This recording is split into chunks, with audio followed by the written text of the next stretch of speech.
इस वक्त मैं प्रवीण अहलावत हूँ और शहर के जज्जर शहर के अंबेडकर चौक पर इस वक्त हम मौजूद हैं। आपको बता दें, कल यहाँ पर कुछ मुट्ठी भर भाजपाइयों ने दीपेंद्र सिंह हुड्डा मुर्दाबाद के नारे लगाए और कांग्रेस के खिलाफ अपना प्रदर्शन किया। सारा मुद्दा मैं आपको बता दूं कि जो भारत के महामहिम उपराष्ट्रपति हैं जगदीप धनखड़ हैं, उनकी जो तृणमूल कांग्रेस के सांसद थे बनर्जी साहब, उन्होंने मिमिक्री की थी। उसके बाद इस विवाद ने काफ़ी तूल पकड़ा और जो उपराष्ट्रपति हैं जगदीप धनखड़, उनके एक बयान ने ऐसा लगता है पूरा बवाल सा मचा दिया पूरे देश में, जिसमें उन्होंने कहा कि किसान समाज का अपमान किया गया, जाट समाज से मैं आता हूं उसका अपमान किया गया। लेकिन उसके बाद सोशल मीडिया हो पूरे देश भर में एक चर्चा छिड़ी और लगातार लोग सवाल पूछ रहे हैं कि जब बॉर्डर्स पर 750 से ज़्यादा किसान शहीद हुए तो क्या तब भाजपा को उन किसानों की याद नहीं आई? जब हरियाणा में महिला कोच का मुद्दा चला तो क्या उनको जाट समाज की याद नहीं आई? और जो रेसलर्स हैं जो लगातार धरने पर बैठे थे तो क्या भाजपाइयों को उनकी याद नहीं आई? और कल ही जो ओलंपिक मेडलिस्ट थी, भारत की पहली महिला पहलवान ऐसी हैं जिन्होंने ओलंपिक में भारत के लिए पदक दिया, साक्षी मलिक, उन्होंने कॉन्फ्रेंस के बाद अपने कुश्ती को खेल को छोड़ने का वायदा किया। तो ऐसे में क्या भाजपाइयों को उस चीज़ की याद नहीं आती है? ऐसे में क्यों आखिरकार भाजपाइयों के मुंह पर है वो दही जम जाती है?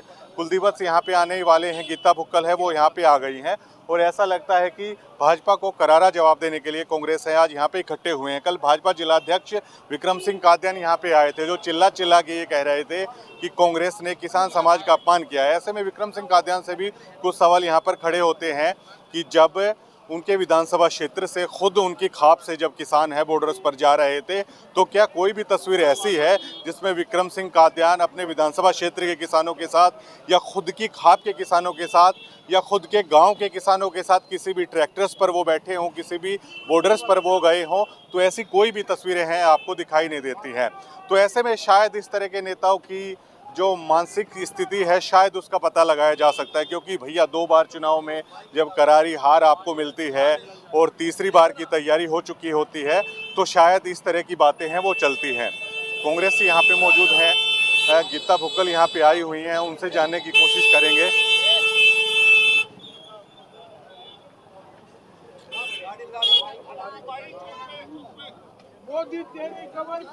नीटू भदानी हमारे साथ हैं। उपराष्ट्रपति का आपने अपमान किया और उपराष्ट्रपति कह रहे हैं जाट समाज का अपमान हो गया, किसान समाज का अपमान हो गया, कैसे देखते हैं? देखो प्रवीण जी, जो हमारे उपराष्ट्रपति हैं वो देश की एक सर्वोच्च की सेकंड सीट पर बैठे हुए हैं। उनका ये कहना एक विशेष जाति के लिए शोभा नहीं देता। और ये जो एक साजिश रची गई है, जो हमारे कांग्रेस पार्टी के 146 सांसदों को निलंबित किया गया है, ये एक मोदी सरकार की सोची समझी चाल है। लेकिन इस चाल में आप देश की जनता को जो कौम से भाई को भाई से लड़ाने का या कौम को कौम से बांटने का जो ये काम करना चाह रही है सरकार, अब ये देश की जनता बिल्कुल समझ चुकी है इस भारत की सरकार को, मोदी सरकार को। अब इसके चुगल में आने वाली नहीं है। कल दीपेंद्र हुड्डा मुर्दाबाद के नारे हैं यहाँ पर लगाए गए भाजपाइयों ने, उसके ऊपर क्या टिप्पणी आपकी रहेगी? देखो, हमारे हरियाणा प्रदेश में माननीय मुख्यमंत्री रहे चौधरी भूपेंद्र सिंह हुड्डा जी, या एक रोहतक पार्लियामेंट से सांसद रहे, लोकप्रिय सांसद रहे माननीय दीपेंद्र सिंह हुड्डा जी, उनकी बढ़ती हुई लोकप्रियता हरियाणा में एक बीजेपी को रास नहीं आ रही।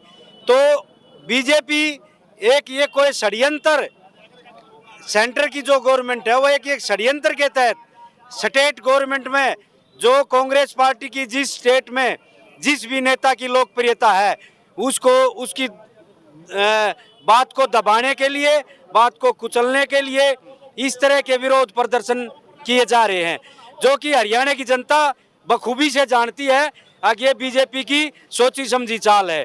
और दूसरी बात ये है, हरियाणा प्रदेश में एक जो ये जाट का नारा दे रहे हैं, जाट ऐसी कौम है जो 36 बिरादरी को एक भाईचारे को एक मुश्त लेकर एक साथ लेकर चलने वाली कौम है। ठीक है। आपके 148 सांसद हैं वो निलंबित कर दिए गए, उसका आप विरोध प्रदर्शन कर रहे हैं, लेकिन भाजपा कह रही है कि उपराष्ट्रपति का अपमान किया, ये जाट समाज का, किसान समाज का अपमान हो गया है। किस संदर्भ में देखते हैं ऐसी बातों को आप? हम ये कहना चाहेंगे, जिस समय किसान अपनी मांगों के लिए एमएसपी लेने के लिए बैठे हुए थे, उस टाइम तो उनको लुटेरा बताता था और ये कहता था कि भी ये तो वो लोग हैं जो लोग दारू पीते हैं। तो मैं ये कहना चाहूँगा, जब आप मानिए जनता मंदिर पे जो पहलवान बैठते हैं उनमें जो जाट थे, तब ये यही कहता था कि भाई ये तो जाट बैठे हैं। हम ये कहते हैं कि ये केवल जात पात की राजनीति के नाम के ऊपर ये देश का माहौल को खराब करना चाहता है। आज से पहले भी आप देखिए जितनी बार भी हिंदू मुस्लिम के दंगे कराए और अब जाट नॉन जाट की राजनीति शुरू हो गई। जो आदमी जाटों को बेहुदा बताता था और ये कहता है लुटेरे हैं, आज उनको जाट प्यारे लगने लगे, क्योंकि अभी क्या है 2024 का चुनाव आने वाला है, उसको देखते हुए ये सारे हथकंडे अपनाने की कोशिश कर रही है सरकार। बिल्कुल बिल्कुल, ये बातें हैं जो कह रही हैं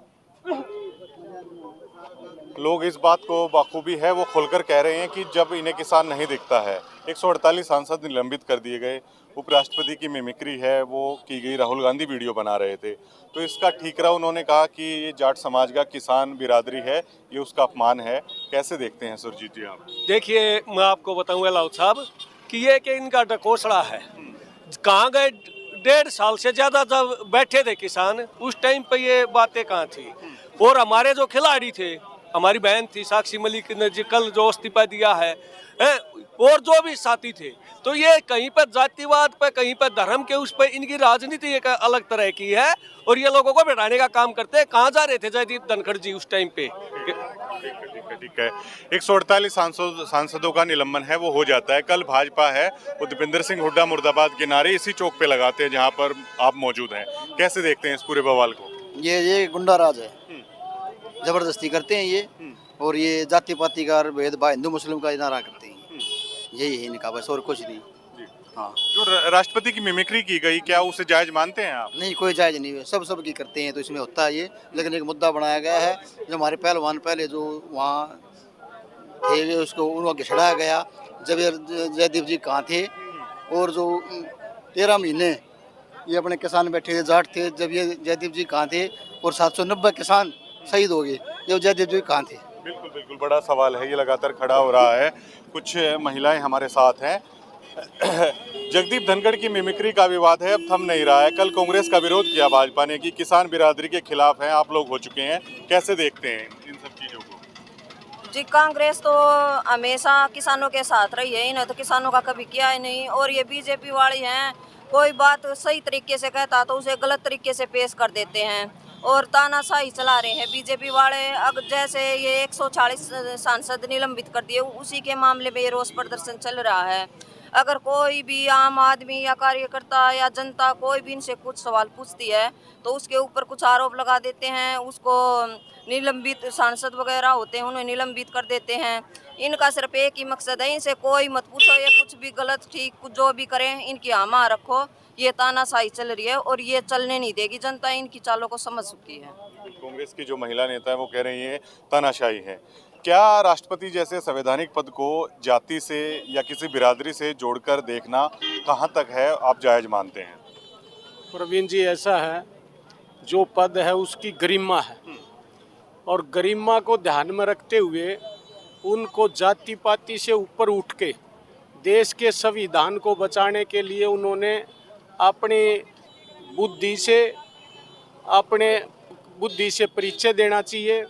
वहाँ जो बात लोकतंत्र को बचाने की, देश के आम मजदूर सभी के हित की जो बात रखे, उसके ऊपर उनका अधिकार है कि उस बात को वो दर्ज करके और प्रधानमंत्री को आदेश दे कि ऐसे जो हित के, जनता हित के जो कार्य हैं उनको सरकार ने करना चाहिए। क्योंकि सरकार इसीलिए तो बनाई जाती है, राजा इसलिए बढ़ता है कि वो जनता के हर बरादरी का, हर वर्ग का ध्यान रखे। अब देखिए, इस देश में 4 वर्ग काम करते हैं, जिसके आधार पे जिसके ऊपर देश टिका हुआ है, किसान, व्यापारी, मजदूर और कर्मचारी।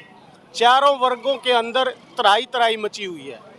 जब से 26 मई 2014 से जब प्रधानमंत्री नरेंद्र मोदी के हाथ में इस देश की बागडोरी जनता ने संभाली थी, उस टाइम से अब तक कोई सा वर्ग अछूता नहीं है जिन्होंने सड़क पर आकर के अपनी बात कहने का काम नहीं किया, लेकिन अब तक कोई से वर्ग की सुनाई इस सरकार ने नहीं की है। अब जनता के सामने सवाल एक है सीधा पादरा, अगर जनता इस सरकार को पीछे हटाने के लिए एक जो वोट की जो चोट है वो मारेगी, तब ये सरकार जाएगी, अन्यथा संविधान को तो इन्होंने बिल्कुल रौंद के रख दिया है। क्या कहेंगे विरोध में शामिल हुए? मोदी सरकार की तानाशाही पे मोदी सरकार की तानाशाही मानते हैं। तो ये देखिए, ये तमाम मुद्दे हैं जो निकलकर सामने आ रहे हैं, जिसमें भाजपा कह रही थी कि किसान बिरादरी का है अपमान कर दिया, लेकिन कांग्रेसी कार्यकर्ता भाजपा के नेताओं से ये बात पूछ रहे हैं कि जब किसान है बॉर्डर्स पर बैठे थे तो क्या उनको किसान नज़र नहीं आया? जब पहलवान बेटियां बैठी थी तो क्या उनको उनका दुख दर्द है वो नज़र नहीं आया? क्योंकि कल तो साक्षी मलिक ने है वो पूरी तरीके से अपना संन्यास है वो ले लिया है। ऐसे में जेपी दलाल जैसे मंत्रियों की भी टिप्पणी आती है।